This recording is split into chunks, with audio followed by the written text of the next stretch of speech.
Welcome to Retire Smart with David Brooks. I'm Chip Maxwell. Well, David, it's the blizzard of tax season, and in the next segment, we're going to bring on Abigail, our Director of Tax Smart. But we've got a lot of other things going on at Retire Smart. I was taking notes again, David, as I always do during the team meeting, and you basically called bull on the alleged bull market. Why, David? Well, we talked, I think, pretty extensively about window dressing, right? A term I like to use last Yes. week's show.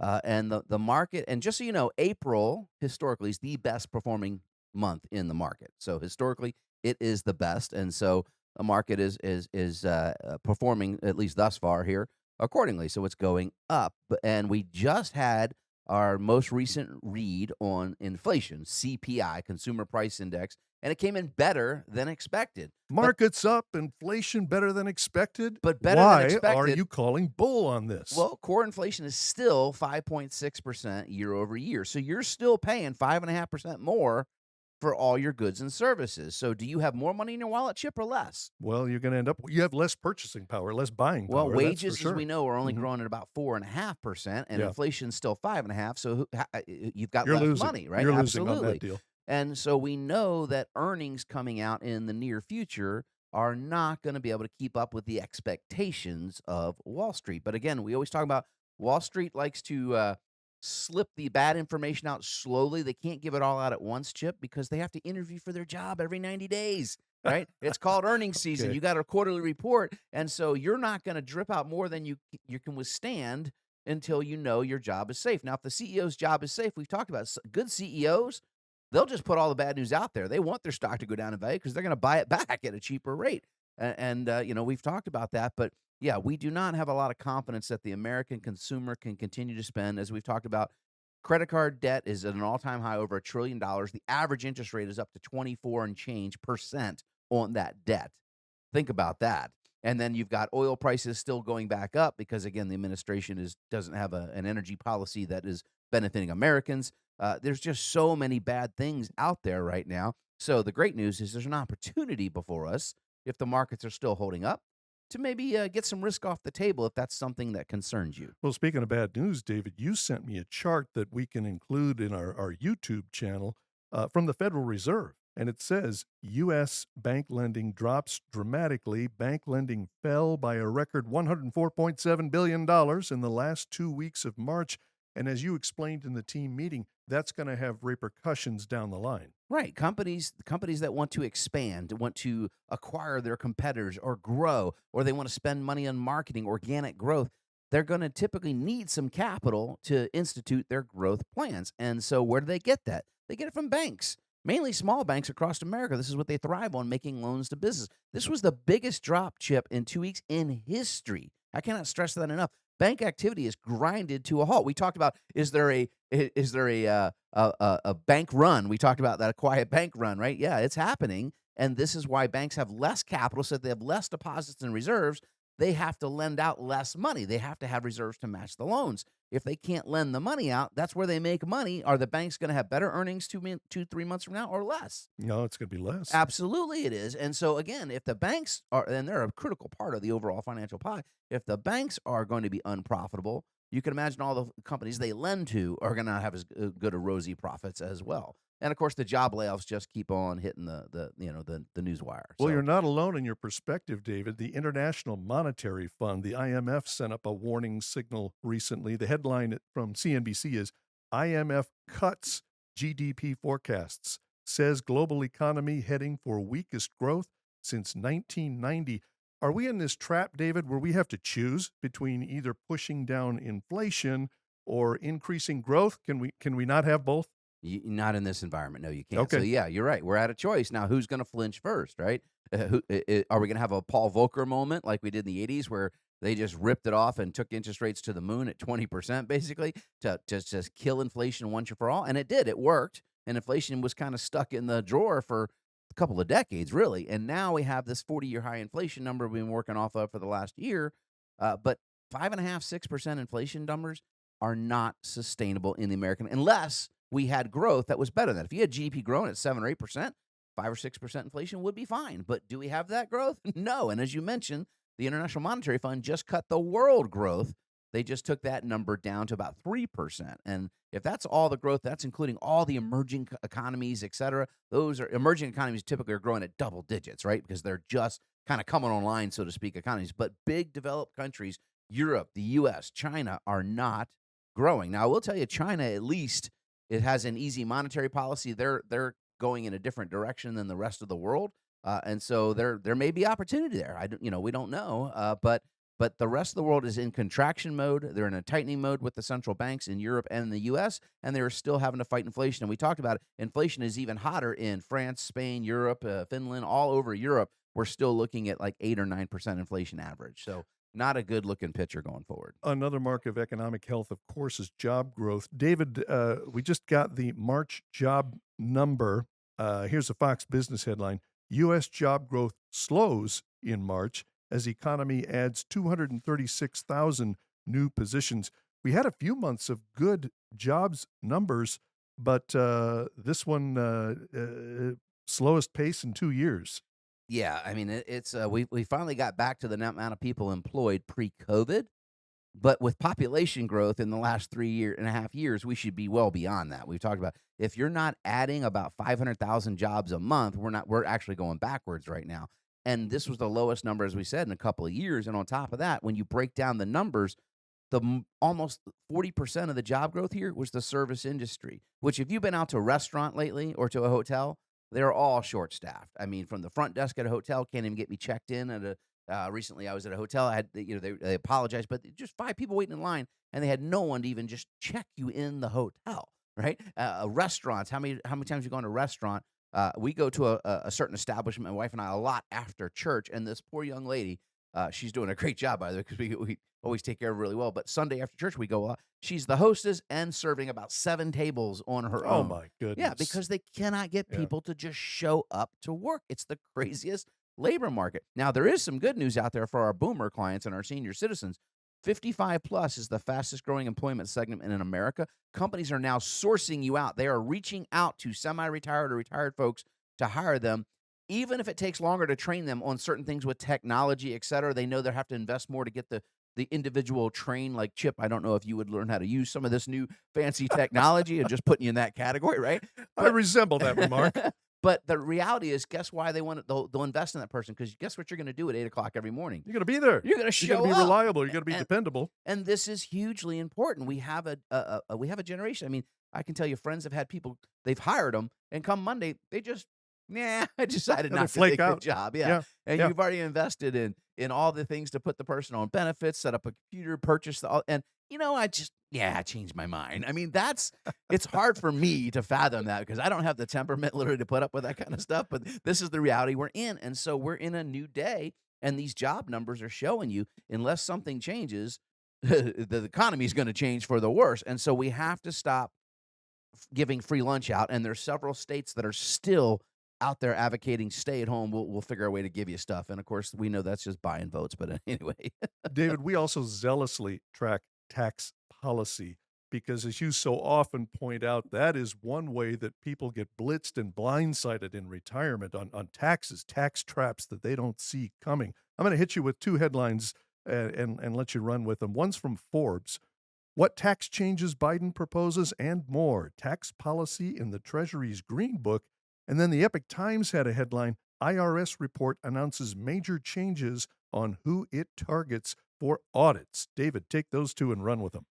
Well, they're going to audit middle America. And I don't mean Nebraska. I don't mean like middle states. I'm talking about middle income earners, right? They're not going after the wealthy taxpayers because the wealthy taxpayers have the wherewithal and the resources, one, to defend their tax returns. They can pony up with their army of accountants and lawyers to go defend what they've done.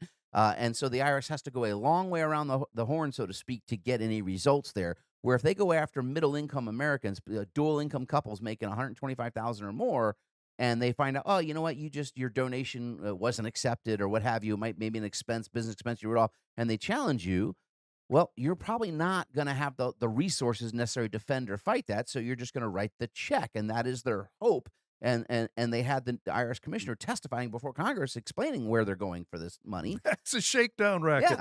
and they're going to spend $40 billion of the $80 billion given to them recently to get 37,000 agents focused just on that market, and so they are trying to basically scare you into paying more taxes than you're legally authorized to do it. Now, Biden has proposed new changes that would affect someone like me drastically, in that he wants to raise taxes again. This is about the fifth time since he's been in office. He's come up with this idea, but he's also wanting to harm folks that give to charities significantly in these proposals, reducing the benefits of charitable gifts. How do you think our charities would react to this information? Because large benefactors would no longer get some of the tax deductibility of those gifts through various tax strategies that we employ, that I employ personally, and that would be a negative on our economy. It would be a negative on our charitable organizations across the country. And folks that are hurting in downtimes, where do they go, Chip? They go to charities. That's who helps them out. I mean, we have great ones here locally, like Open Door Missions, just one that we do support, but they help people that are down on their luck with an amazing amount of resources. And if they lose some of their bigger donors, they're going to be able to help, unfortunately, less people. Tax policy may be changing. Don't panic. We relish that challenge here at Retire Smart. We love to help position you so that the tax collector can only get what is deserved by Uncle Sam. It's all part of the report card. That's a complimentary review of your entire financial situation. Maybe you're in great shape. Maybe you need to make a few changes. Now is the time to find out. No charge, no obligation. 402-369-7777 for the complimentary report card. 402-369-7777. Up next, Retire Smart wants to be your one-stop shop for all your financial matters. Learn more about our division called Tax Smart next on Retire Smart with David Brooks. Welcome back to Retire Smart with David Brooks. I'm Chip Maxwell. She may be the busiest person at Retire Smart this week, but she carved out a few minutes to join us on the radio. David, please introduce our special guest. Thank you, Chip. Yes, we have Abigail, and she's not even in pajamas, so I'm really excited she took time to jump in the radio studio this morning, because she has been literally, you have been the busiest person here for the last week or so, Yes. knocking out tax returns Yep. in what we call tax preparation, right? Yes. The final countdown was this week. So I'm sure you're going to have a nice PTO day or two here coming up real soon. So maybe she'll just ghost us for a little while. We'll know.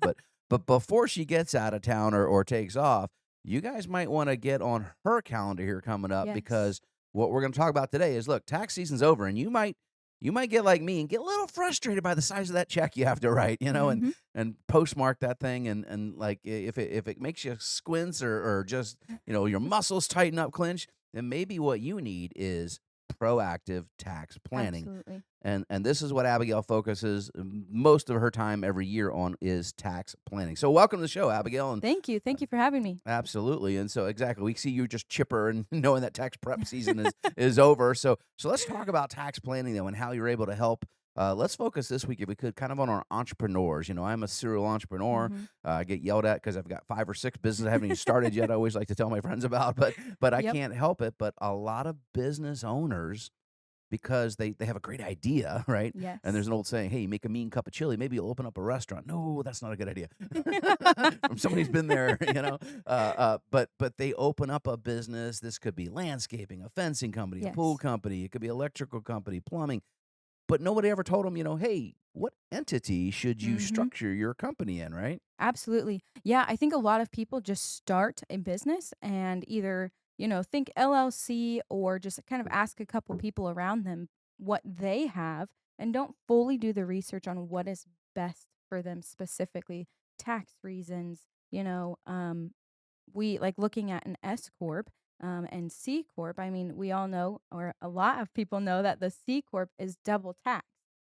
So you have the 21% tax, and then you also are taxed whenever you have your distributions. So the company itself has to pay Yes. tax, which is Correct. Yeah. which though under current law is lower than it's been in a long time, Yeah. right? So that's C corporation. So this is a fully incorporated company operating as Yes. what we call a C corp. And if you have foreign investors, you're going to have to be this. If you have typically more than a dozen shareholders, you're going to have to choose this structure no matter what. But Yep. you may want to choose it if you're not necessarily taking income out of the company, right? Correct. Yeah. Yeah. So if you were building a company, a C corp could be the right structure because you don't have to pay 21% tax, but your personal you might be at 35%, Yes. and so this Absolutely. would be an advantage potentially, right? Yes. Yeah. Well, what a lot of people don't know is that you can sell a C corporation 100%. You ready for this, folks? Tax Tax free. free. Yep. Yep, up to $10 million per shareholder. This is under IRS code 1202. This is basically it's called qualified small business stock. And so if you started a C corp, now there's some regulations here and dates and times, and it has to be at least 5 years in existence, et cetera. Up to $10 million per shareholder, you could actually sell that and not pay one nickel in taxes. Who votes for that? Absolutely. Both hands raised. Absolutely. So a lot of folks don't know this, and so the idea is they're building a business or it's a side business, Yep. something to start on the side, and they don't want to really take money. They're reinvesting all the capital back in the business. That might be the right structure, right? Correct. On the Yes. other hand, we have people that just start a business, never incorporated. It's Mhm. Joe's Lawn Care, whatever it may Uh-huh. be. I actually met somebody here recently that came through Retire Smart's process, very similar. Great business, grossing about $400,000 a year, Wow. just a couple of small employees, all of them are contractors.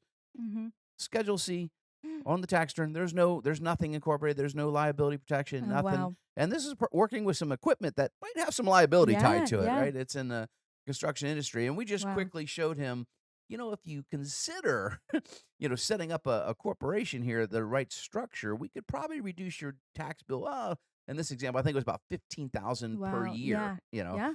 And so again, I say it all the time, Abigail. You don't know What what you you don't don't know. know. Absolutely. Absolutely. Yeah. Yeah. So talk about what the process when one of these entrepreneurs, if they're wondering, hey, maybe I'm in the wrong entity. What is the process for them to go through what you put them through, kind of the questioning and help them understand the growth they're having, maybe when they want to exit? What things do you need to know when you're trying to set up a proactive tax plan? Yeah. So when we bring people in for our tax planning, we have quite an extensive just questionnaire. And it's one to get to know you, get to know your company, and get to know where you want to go. And so with all of those things and items that we've learned, then we're able to take our 60 plus strategies that we have and pull them out at the right time. So we first meet and go over some of the things like maybe right away we can address if you're in just the wrong entity type. But then going forward, we can meet quarterly, at least here at Tax Smart. That's how we do it. And we meet with you regularly to really be in the active, not day to day of the company, but making sure the movements that we have when it comes to the strategies are being implemented, and that you're really getting those tax savings throughout the year. You brought up a hugely important thing right there. So in other words, there's a lot of folks out there that know how to actually what we call write a tax plan. I know I paid a Hmm. gentleman a very large check years and years ago to put one together for me, and I'm pretty well versed in this stuff. But again, I know I don't know everything, Yeah. so I'm willing to pay an expert to give me some guidance. And there was zero follow through or implementation. So what Mm-hmm. good is a strategy if it just sits in the drawer, right? Not good at all. So what you said is critically important. The way you set these plans up, it's an ongoing relationship. You're going to have quarterly calls Absolutely. that there's going to be, I call them rocks, things you're going to knock out each Yes. quarter, right? To make Yep. sure you're proactively thinking ahead. And what a great time to start that right now in quarter two here in the year, because you probably, if you're like me, you're an entrepreneur, and if you've had any success, you probably don't like the check you just finished Mm-hmm. writing to the Yeah. IRS. And so it's a great time to start thinking, hey, maybe I don't know everything, and maybe I should get on this proactive planning course. So they come in, they kind of go through an initial questioning consultation, if you will, Yes. an interrogation by Abigail. No, but not only that, she's not going to be able to do anything. And this is the way we've always worked here on the Retire Smart side as well as Tax Smart. Is we need the real data, right? Listen, Correct. we're not going to sugarcoat fairy No. tales and cookies and no. So we're going to actually ask you to bring in a couple of years of tax returns for both your Mm-hmm. personal and your business, along with your projections for your business. Yes. And of course, that's a scary word because about half of all entrepreneurs have no projections, no budgets, no marketing, no understanding of where they're going to begin Just with. dreams. Just Yeah, dreams. and I know I coach. I've coached a couple hundred financial advisors around the country, and sometimes I'm like, so what's the plan? What's the budget? How many we hiring? I don't know. Well, if we have a good month, we'll hire somebody, but there's a lot of people that, go flying by the seat of their pants, so to speak. But they don't have, it doesn't have to be that way, right? Right, right. Absolutely not.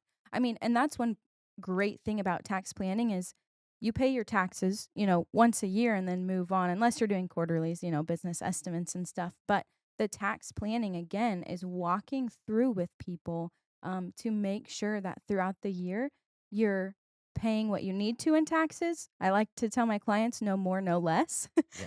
So then you can reinvest it either Well, and I in the think most community people and are business. okay paying what they call their fair share. Absolutely. Yes, yes. For a lot of us, though, we think our fair share is about half what it currently Yeah. is, right? So they're going to be proactive going forward. And I can tell you the one great thing from tax planning is there's an immediate ROI. There's an instant return on investment. In other words, Mhm. would you invest $10,000 in some kind of business activity or marketing activity if it brought $50,000 back? Well, Yes. and so if you can measure that ROI, how many times do you want to do that over? Well, all day long, right? It's like a Mhm. slot machine. Put $1 on the top, comes out at 5 at the bottom. You're probably going to be excited to keep putting dollars in that Yes. machine, right? Yeah. So don't gamble with your future. As we talked about the slot machine, get a proactive tax plan. And I will tell you, Abigail's calendar fills up for the tax planning piece in the second quarter very, very quickly. So if you would like to take advantage of that and get a complimentary consultation with Abigail, you can give us a call now at 402-369-7777. We are also going to offer out just that you don't have to come in and see us, but we've got a tax planning guide, a Mhm. 2023 tax planning guide filled with charts, some of the strategies we implement, and just some basic numbers so you can at least understand maybe where you are in the tax code, right? Correct. All Yep. right. Yeah.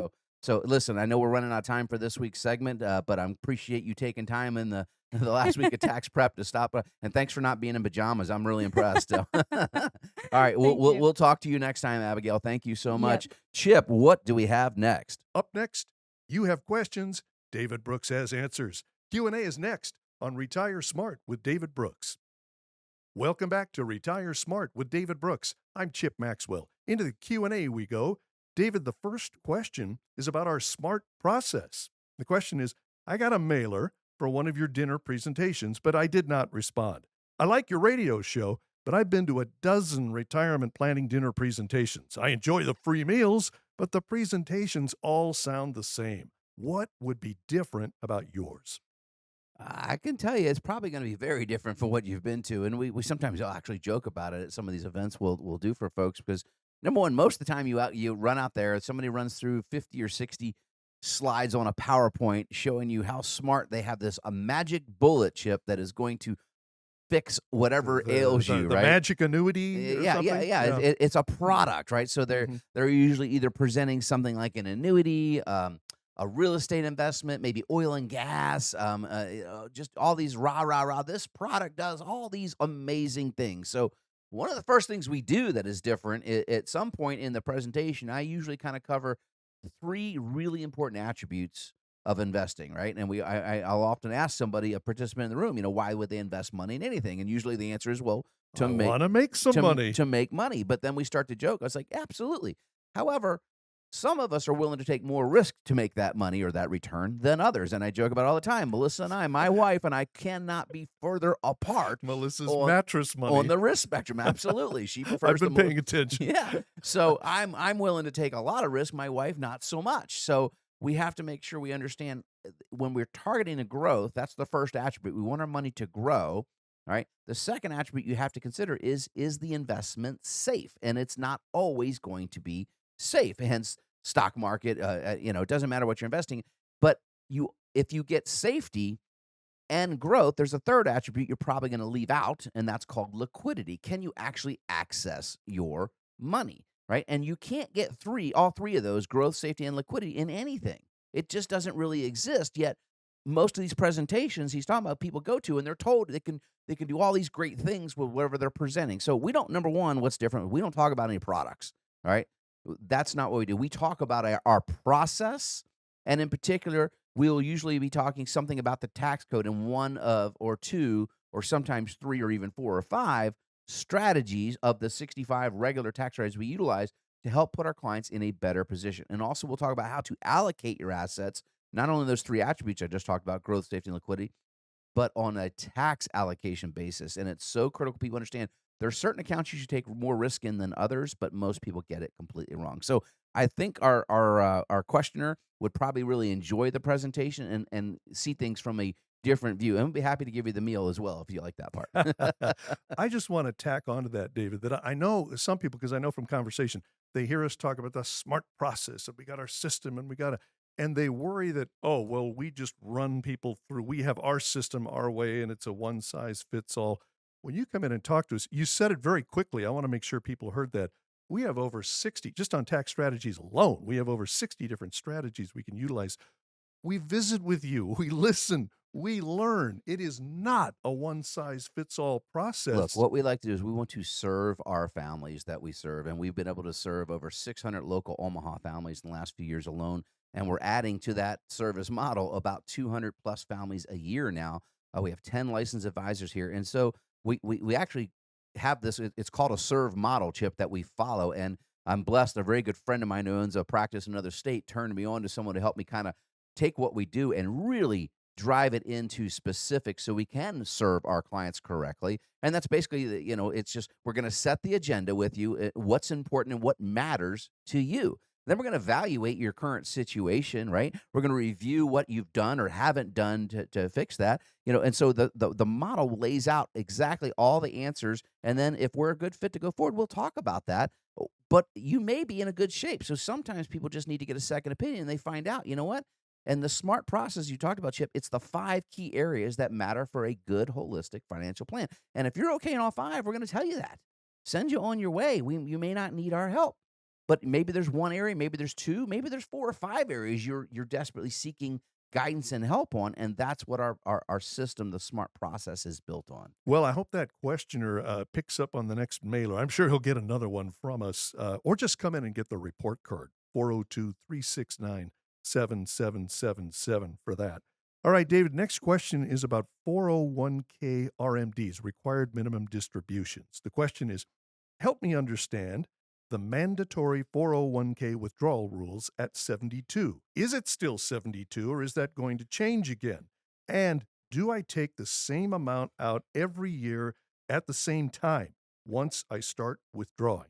David, sort that one out for us. Okay, there's a lot to unpack there. So, number one, required minimum distributions. They're asking about RMDs. That means you're forced to take money out of the account you've been deferring for all these years, right? We were all told, hey, we're going to be in a lower tax bracket when we're retired, so you should defer your taxes on these dollars. And of course, most people find out that's typically a myth. If you saved money for retirement, usually you're not going to a lower tax bracket. In fact, at some point in retirement, you're probably going to a higher tax bracket. And part of that is due to these RMDs, required minimum distributions. Now, the rules have changed, and there's 4 different ages now, depending on when you are born. So 72 is no longer the case unless you already turned 72. So if you've not yet started RMDs, your age is actually 73, or if you're born after 1960, your age is currently 75. So there's 70, 72, 73, and 75, depending on what year you're born. And we can help you understand all this. However, the questioner mentioned a 401k. If you're actively working, that 401k does not have an RMD as long as you're still working. Once you stop working, then you are required to take the distribution. However, you are required to take it from IRAs. Right? I know it's confusing. This is why you want to have somebody with a little bit of expertise in this area design a withdrawal strategy, and that is the S in the SMART plan, by the way. We're going to lay out your sources of income in a written inflation-adjusted income plan, so you're going to know exactly what account you're going to take money out of. Now, the question also asked, do I take the same amount out every year? No. You're most likely going to have to take out more every year because you get older.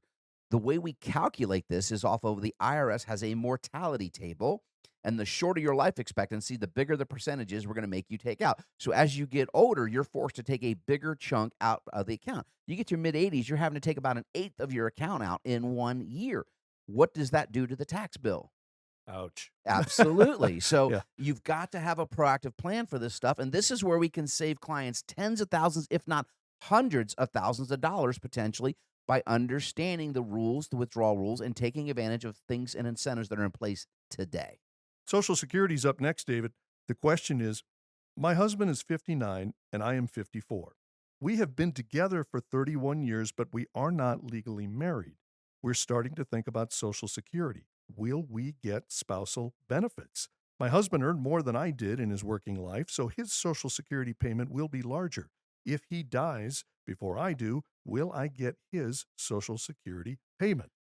Okay, so the question says my husband, but the very next sentence says they're not legally married. So unfortunately, the answer is no, you are not legally married. There will be no benefits for the spouse from the other person. So nothing under common law or anything like that? Nope, you must Okay. be legally married in the IRS's eyes for you to be able to qualify for what's called spousal benefits under Social Security, regardless of how long you've cohabitated. Furthermore, this person, and you may want to pay attention here, in the state of Nebraska, we are one of 6 states that still impose what's called an inheritance tax. And even if you've lived with someone for 30 years, when just because it's going to be the third week in a row, Chip, if you and I are married, There's a disturbing pattern here. Yeah. but if we were not married, but we cohabitated, Yeah. and I wanted to leave you my assets and I pass away, you don't get to inherit those with the normal inheritance tax. You are not a direct relative. You're going to basically pay 18% inheritance tax on everything over 100 grand.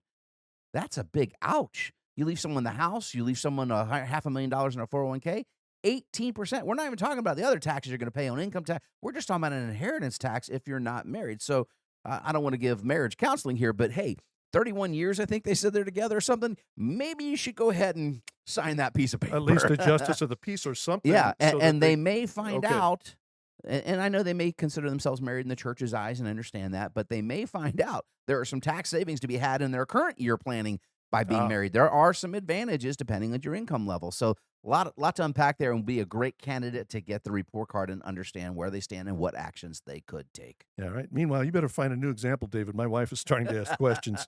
All right, let's squeeze in one more. All right, I'll start having Nick be my partner here Okay. next week. Here, All so right. we're producing for Uh, us. Medicare. Is there any reason to not participate in Medicare? Is it even possible, or is Medicare mandatory? It is not mandatory. However, you may find it very difficult to feel comfortable paying for your health care on your own if you're not part of Medicare. Now, just so you know, I do not have traditional health insurance. We talk about that every once in a while, even though I provide health insurance for all my employees. In fact, I pay 100% of the freight, right? So it's a robust benefits package we offer our employees here. That's part of help retaining great talent. But I don't even put myself on the plan because I save about $20,000 a year using what is called Christian sharing, right? Health sharing. I've been on this for 13 years now. They offer, my sharing plan offers a version of this for post 65, right? So there are alternatives, but again, it's not going to be for everybody. Why would you not want to go on it? You've already paid taxes for Medicare. So that's my point. You've paid for it. So you might as well access it. Now, Medicare Part A is basically going to be automatic for your hospitalization coverage. But the Part B, which is all the everyday stuff, the doctor's visit, the screenings, all that stuff, you are going to have to make a decision. Do you want to pony up and pay for that yourself? And it's not that bad a deal, depending on your income. It's about $165 a month right now you pay to access Medicare Part B, and then they cover 80% of your expenses.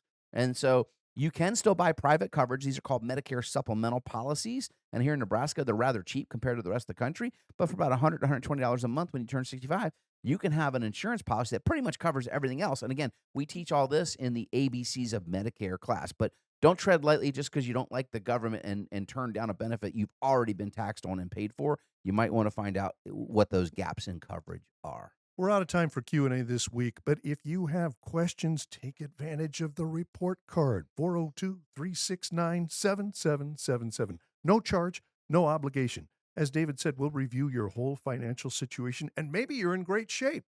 Maybe you need to make a few changes. Either way, now is the time to find out. Get the complimentary report card, 402-369-7777. 402-369-7777. Up next, if you're going to San Francisco, you better wear a helmet and bring your weapon of choice. We'll tell you why next on Retire Smart with David Brooks. Welcome back to Retire Smart with David Brooks. I'm Chip Maxwell, and I promise no more singing. The idea is to attract an audience, not drive it away. Speaking of driving people away, David, how's this for a segue? I'm going to hit you with two headlines here. The first one is from Zero Hedge. Nobody is safe. Former San Fran fire commissioner beaten with metal bar. And then that pairs with something you sent me from the San Francisco Standard. Downtown San Francisco Whole Foods closing a year after opening. David, what's going on in San Francisco? Okay, so first, the Whole Food store. We're not talking about just any store. This was their landmark bellwether, supposed to be the creme de la creme of the franchise. This is their new, state-of-the-art store. They just invested millions and millions of dollars, and after just 1 year, they can't sustain it. It's unprofitable because people are just stealing. And in San Francisco, they don't care. You can steal up to $950 in that city, and that's considered charity. It's not a crime. There's nobody going to do anything about it. And so they are losing their shirt, so to speak, here. And on top of that, the crime has gotten so bad. We just talked about it a couple weeks ago, unfortunately. The young gentleman that actually created what's called Cash App, which is a digital transfer payment system like Venmo and Zelle, was stabbed and killed in San Francisco about 10 days ago. And now you've got a former fire commissioner beaten with a bar. They don't care. They're just anybody. Nobody's safe. And the people that voted for the policies they have are feeling the wrath of this. On top of this, we just had this week, Walmart just closed 4 stores in Chicago. It's the same thing, the same type of policies in some of these larger cities where they've kind of gone in a direction that is, you're starting to reap what you sow, so to speak, put it politely here. Well, And you're driving the consumer away because they don't feel safe to shop there. You're driving the residents away. And San Francisco, we talked about the housing prices are down 19%. that is exactly what I was going to say. It was the top of the list of cities where the housing market has declined. The value of homes has declined. Which is going to decline your tax base, both on Yeah. property taxes, Mhm. income taxes, sales tax. All those numbers are going down. I mean, it's bad. And of course, the former leader of that city, who's now the leader of that state, thinks he wants to be the leader of the free world, and that, folks, I'm just warning you, would not be a good thing. Gavin Newsom, the governor of California, of course. Well, David, people sometimes wonder, boy, you guys talk a lot of politics as well as finance and economics, and we do track political events because they have consequences. You keep hitting hard on defund the police, and eventually, our capitalist system is a robust system, but it has to have the right conditions in which to operate. If you let your political condition erode, that's going to have an economic impact. All right. David, EV owners are becoming increasingly frustrated with home charging. That was the headline. I do you have an electric vehicle? See, right. That's Right, funny. right. So you may be the wrong person to ask. But apparently Oh, for some folks, yeah. it's going to be more trouble than it's worth. I typically ask if I can upgrade more cylinders, not less. All right. So, Okay. most of our vehicles are 8 cylinders. We like to have a little power under the hood, so to speak, but I also don't want to get stuck in a snowstorm and have my battery die, et cetera. Okay.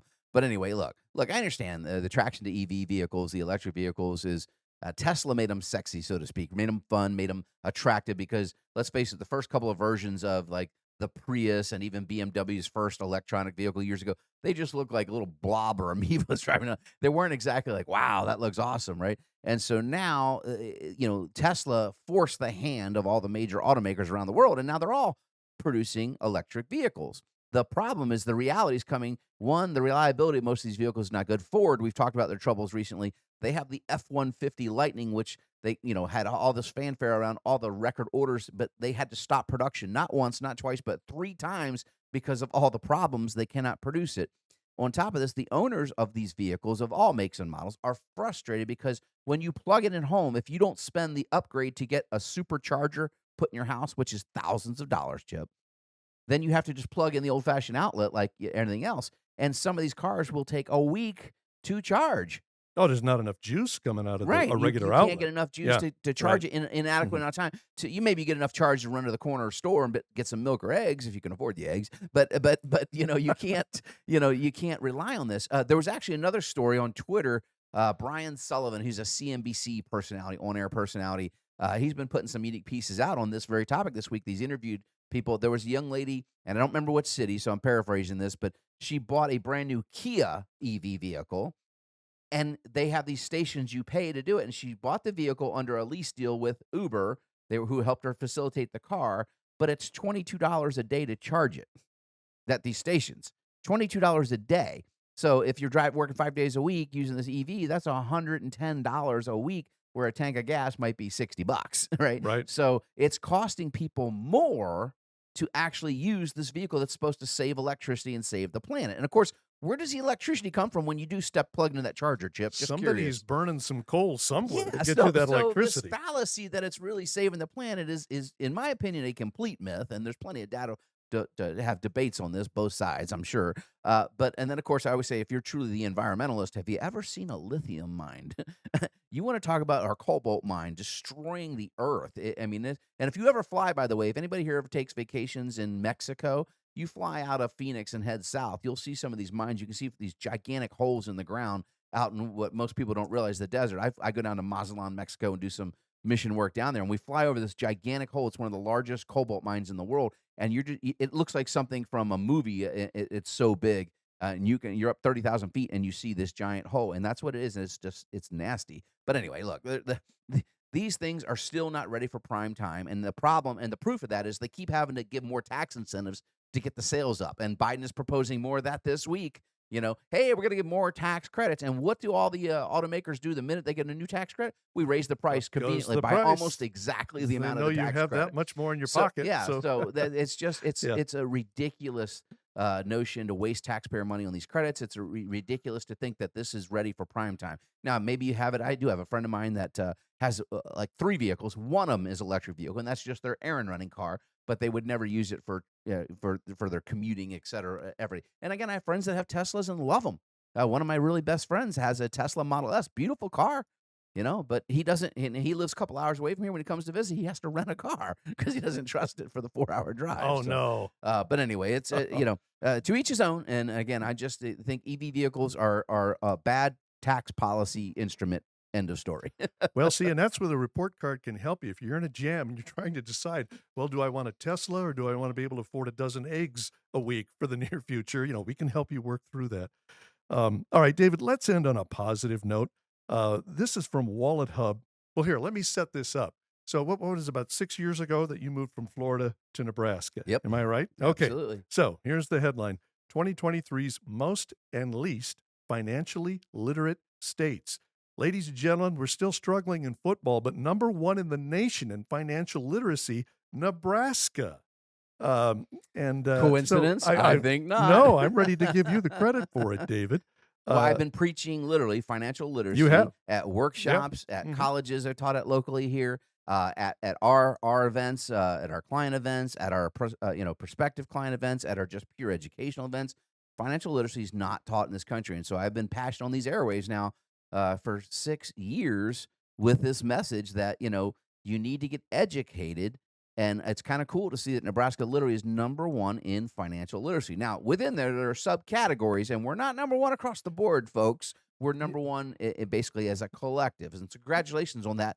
But we got some work to do. Financial knowledge, financial education. There were 17 metrics, so you can't go through all of them, but we generally scored well. But you know what shocked me, David? We were 30th among the 50 states. Well, 51, they also did D.C. We were 30th in financial planning. Well, let's fix that right now. Well, and this is what we do and why we've been scaling the business here. And we just added 2 more advisors to the stable this week. So now we have 12. Yeah. And we are expanding because there's so much need out there. We find people are really, really needing someone to show them a path, show them a way. And that's what our SMART process is. And listen, you don't have to come see us, but you should probably see somebody who is qualified to help you in all these key areas. I think you just touched on a key point there. Folks around here are very responsible. They're very diligent. There's a do-it-yourselfer streak in our DNA in these parts, and people think, I got this, I got this. You may have done well at accumulating wealth, but how it's handled in retirement, that's a whole different ballgame. Well, and there's so many other areas than just investing the assets. That's one piece of 5 critical steps. You've got to make sure all of those align. And that's what our report card does, folks. It gives you a 30,000-foot view where you can just find out, are you on track? We're just going to give you a grade, just like you're in school, Chip. A, B, C, D, E, F, et cetera, whatever. If you're passing, you're on the honor roll, then you're probably okay. But if you're average, you might want to be above average, and maybe if you're failing, you might want to know that in some certain areas. And so I would encourage people to take advantage of the report card or get to one of our educational events. And remember, that is a complimentary report card. No charge, no obligation. We'll review your whole situation and help you navigate in these turbulent times. 402-369-7777. David, bring us home. Hey, Easter is gone, but boy, spring is really here. The weather is nice. Get outside and enjoy it. Thank you for listening to Retire Smart with David Brooks. I'm Chip Maxwell. For David Brooks and the entire team at Retire Smart, have a great week.